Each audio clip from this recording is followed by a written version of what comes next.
Hello everyone. Recently I've switched to macOS. I've got myself a MacBook Pro to handle all the tasks that I have, all the workload. I'm still in the process of reinstalling everything, so it takes some time to set up the entire system. I missed some of the things that I had on Windows, so I just wanted to talk about, what that feels like. And honestly, when you think about, music production, master, it should be the same on every system. It should be. And even if you look only at the tasks done by the DAW, so if I'm just using Wavelab and just looking at the process inside of Wavelab, it's pretty much similar, although not everything is. We'll talk about that. But if you think about everything that a normal task of, music production and maybe mastering and whatever kind of audio processing you might be doing requires, it's not just the work inside a digital audio workstation, it's the work outside of it as well. So just to compare some things, I use multiple monitors. And on Windows, it's really convenient. I got two 4K monitors, one on top of each other. And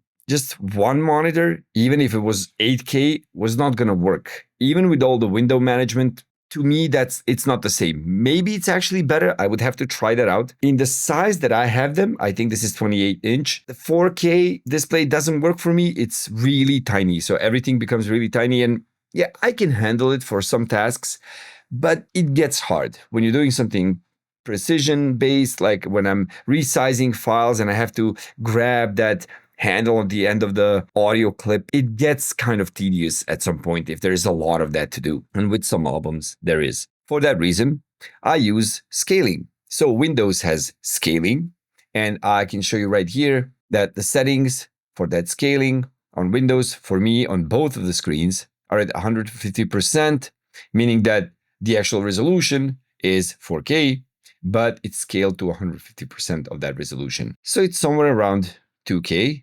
If it was 200%, it would actually be 1080p. That being said, it's really nice. The scaling does really good things for me for everything. It's amazing. So I can actually have that resolution, because if I natively selected 2K, it would be blurry.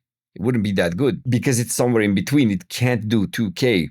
So from 4K going to 1080p is actually scaling down double the scale of the horizontal and the vertical axis. So basically 1 pixel becomes 4. Now, when you try to do that, as I said, natively with the resolution, it's not that cool. When you do it scaling like this, the Windows actually scales the sizes of windows and buttons and text and everything, and looks really amazing. But there is a catch. There's a problem with that. So specific things that I like to use, and it's always a custom problem. At that scaling point, if I use some Melda plugins like this, Melda Spectral Dynamics, it's always going to open like this, super huge.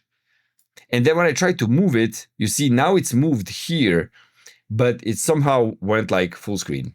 Now I'm going to click it again, and it's going to show me where it actually moved. Look at this empty space behind the plugin. It's insane. And again, this happens. So I moved it, but now it's like kind of full screen. I'm going to go back. And you see, every time it goes full screen, you actually see a blank screen. I see a full screen image of the plugin just fitting the actual screen completely, like filling it up. That's really weird. So something weird happens with the overlay, whatever. It's the kind of rendering that it does. But as you can see, there's like a lot of empty space, and the plugin is really huge, and it's usually that vertical sizing that's the problem. But when I switch it to this main monitor where Wavelab is, I have a problem resizing that. Look at that. That's insane. Like, I can't even grab the handle, and if I move it to the top monitor, it's not going to allow it. It's going to move it back. It can either be on one monitor or the other. It cannot be in between. So if I try to move the menu all the way up there, you see, I can't even get it out of the monitor. So I tried within the plugin to use some of the settings. There are some graphical settings, so you can change the scaling of it. And that scaling basically helped. As you can see, now it's different. Now that plugin is like completely in just one window. So whenever I close and open it, that happens. It becomes a little bit tiny, but yeah, that's a solution. Now I opened the Kotelnikov. It looks good. But some of the times it doesn't. Look at that. So now I close and reopen, and that happens. That doesn't happen in any other digital audio workstation. Not to bore you to death with this single problem. It just happens in Wavelab. And also, if I go and try to resize span, it also gives me problems. Like, I can't resize it, even though span is resizable. I can't really do that in Wavelab. It's stupid. Like, it doesn't allow me to resize plugins. So I'm guessing this has something to do with Wavelab. This doesn't happen in other digital audio workstations that I've used, like Ableton, Bitwig, whatever. Only happens in Wavelab. And honestly, the content I'm being delivered to process, which is albums with a lot of tracks, and all of those tracks have a lot of versions for each track that need to go through the same chain. It's much easier for me to do in Wavelab. This is a huge problem.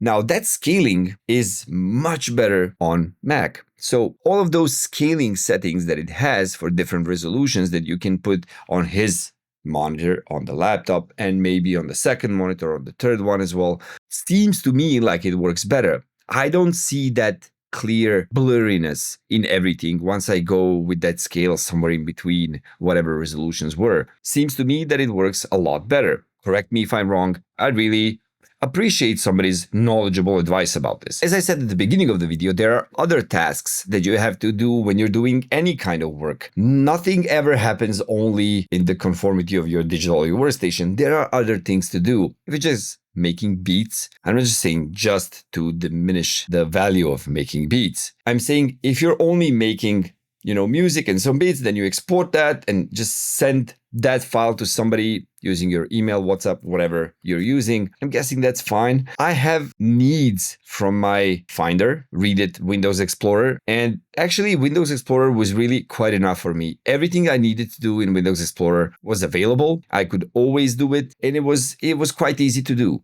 Now, Finder is quite clunky. It is. For some basic operations, it's not. So since it was clunky and it was not enough for me, and then I found some alternatives like Marta.